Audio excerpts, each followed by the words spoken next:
Baik, selamat berjumpa lagi dengan saya Pak Devlit di kelas Bahasa Yunani. Ya, selamat berjumpa lagi bagi mahasiswa-mahasiswi AKN Toraja. Meskipun kita sedang dilanda oleh pandemi COVID-19 atau yang kita lebih kenal dengan virus corona, tapi itu tidak melunturkan semangat dan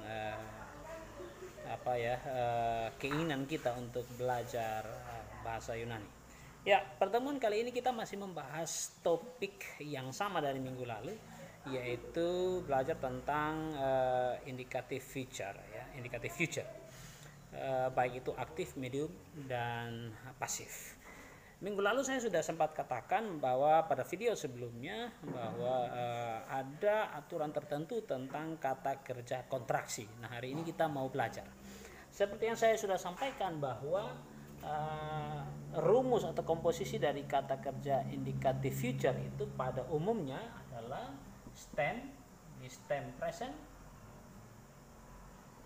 kemudian formative tense sigma, lalu vokal penghubung dan juga akhiran orang, baik itu akhiran orang yang primer gitu ya, ini ditambahkan yang primer ya, akhiran orang yang primer, jadi itu penting yang primer. Baik, nanti kalau di aktif berarti di akhiran orang yang aktif tapi yang primer. Medium pasif berarti akhiran medium pasif yang primer. Baik, jadi itu rumusnya secara umum. Jadi kalau bisa sekedar review, kalau kita mau bikin dari kata luo, ya maka tinggal di sini ada luso, itu seperti itu ya.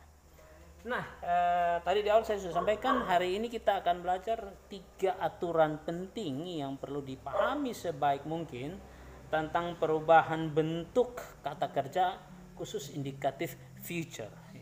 Baik itu feature aktif maupun medium pasif. Nah, baik. Tadi dikatakan rumus atau komposisinya adalah stem dan kemudian formative tense. Ada sisipan atau formative tense sigma di antara stem dan juga vokal penghubung akhiran ya. Nah, ada 3 aturan. Yang pertama, ya, apabila ya, huruf terakhir dari stem itu adalah huruf iota atau huruf upsilon ya, ketika ketemu dengan sigma maka dia tidak mengalami perubahan huruf atau penggabungan huruf apapun, tidak ada ya, jadi tidak mengalami. Jadi misalnya seperti ini kata luo, jadi ini kata luo itu stemnya berakhiran dengan u. Ketika ketemu sigma maka dia tidak mengalami perubahan tapi langsung saja sehingga menjadi lu so atau luseis, misalnya orang kedua tunggal ya, luseis ya. Nah, ini lihat, tidak ada mengalami perubahan. Huruf terakhir dari stem ketika ketemu dengan sigma tidak mengalami perubahan. Jadi yang perlu saya tekankan lagi, ini nanti yang mengalami perubahan adalah antara huruf terakhir stem dengan formative tense sigma. Jadi perubahan huruf ya.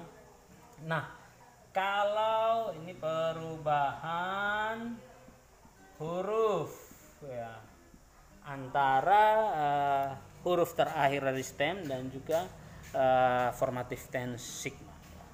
Nah, apabila dia berakhiran dengan iota atau upsilon ketemu sigma tidak ada perubahan apapun, dia langsung saja tinggal stem, formative tense sigma ya, kemudian akhiran, vokal penghubung dan akhiran. Baik, ini aturan yang kedua, itu aturan yang pertama. Aturan yang kedua, apabila huruf terakhir dari stem itu alfa gitu atau epsilon ya, apabila ini ya, ketika bertemu dengan sigma maka kedua vokal ini diperpanjang menjadi huruf eta ya, maka dia menjadi sama-sama menjadi huruf sigma gitu ya, menjadi huruf sigma. Kenapa alfa epsilon ya kita tahu ini menjadi eta ya, tapi kenapa alfa kok berubah menjadi eta? Nah, ini memang aturan seperti itu ya, pertanyaan dijadikan jawaban jadi pertanyaan ya. Ya, jadi aturan alfa ini kan sudah kita katakan dia bisa vokal panjang, bisa vokal pendek. Ya, karena alfa ini tidak punya spesifik bentuk vokal panjang, maka kita ubah saja dia juga menjadi ini contoh kasus di indikatif future ya. Jadi kita ikut saja. Jadi kalau dia akhirannya alfa atau epsilon tambah sigma maka menjadi eta sigma s sama ya. Jadi misalnya contoh ya, kata agapa ini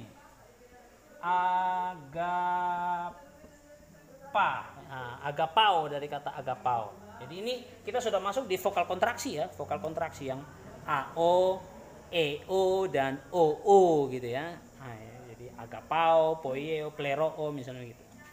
Nah, dari kata agapao maka stemnya adalah agapa. Huruf terakhir dari stem ini adalah alfa. Nah, kita tidak bisa langsung taruh agapa C misalnya, orang ketiga tunggal agapa C. Oh, tidak bisa. Apa yang harus dilakukan? Alfa berubah menjadi eta. Maka di sini yang benar adalah eta. Agape C ya.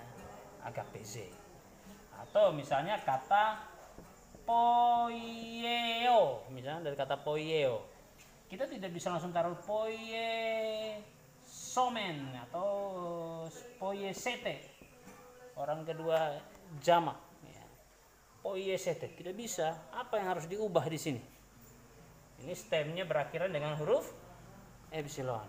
Kembali lihat aturan ini, menjadi eta, ya.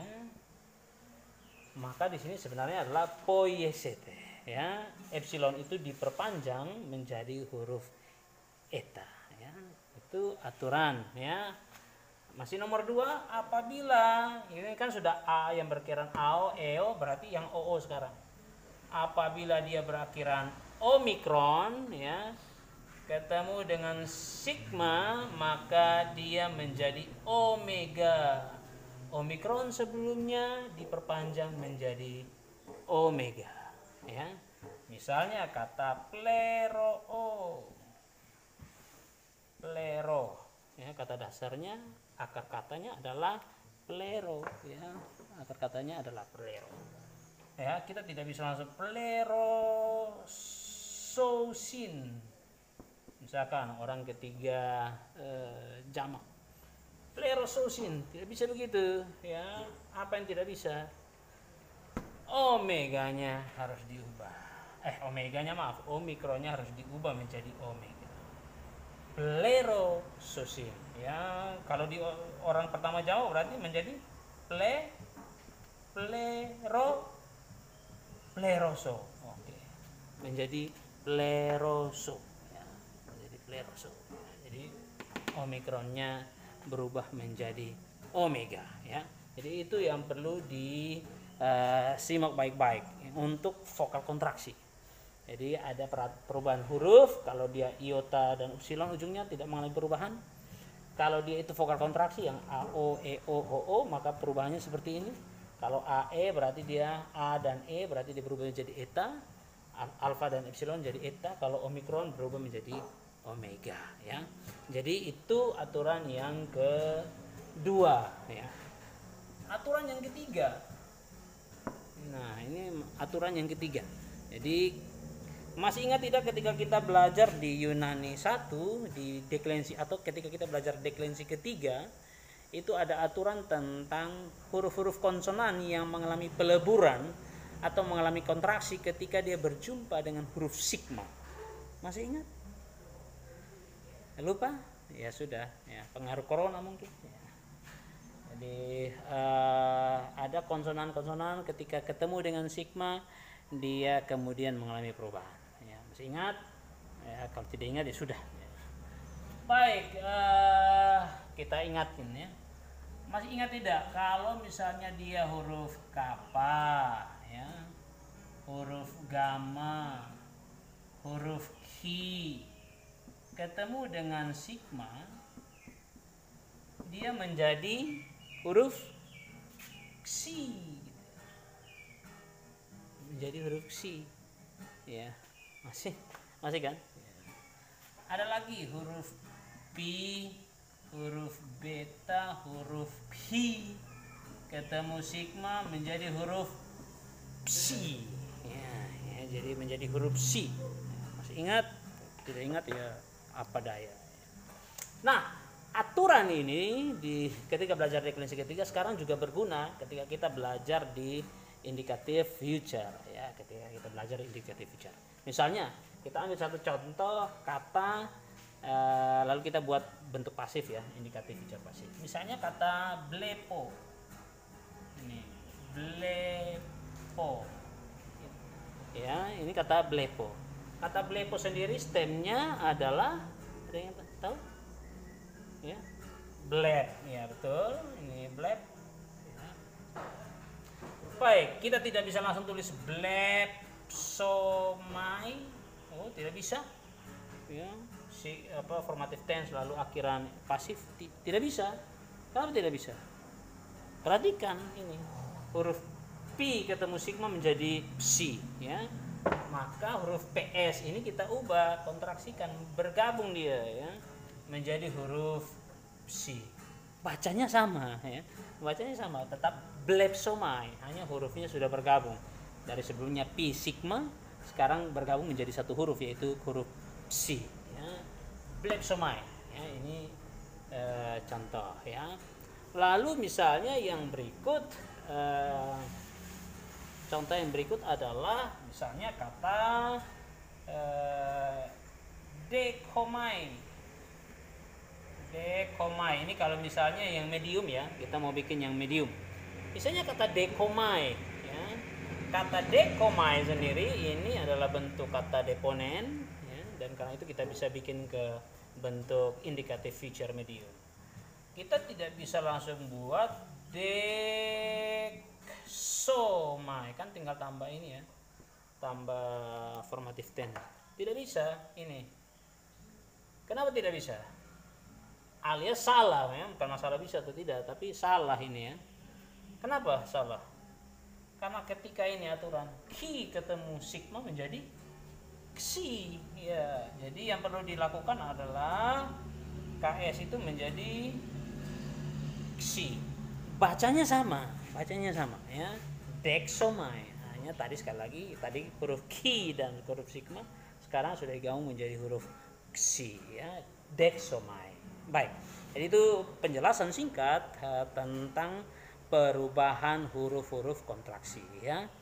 Nah, tugas untuk kalian adalah silahkan review. Ini yang tugas adalah review kembali pola konjugasi dari indikatif future aktif, medium dan pasif yang kalian sudah kerjakan pertemuan atau di video sebelumnya, kerjakan pertemuan yang lalu, minggu lalu.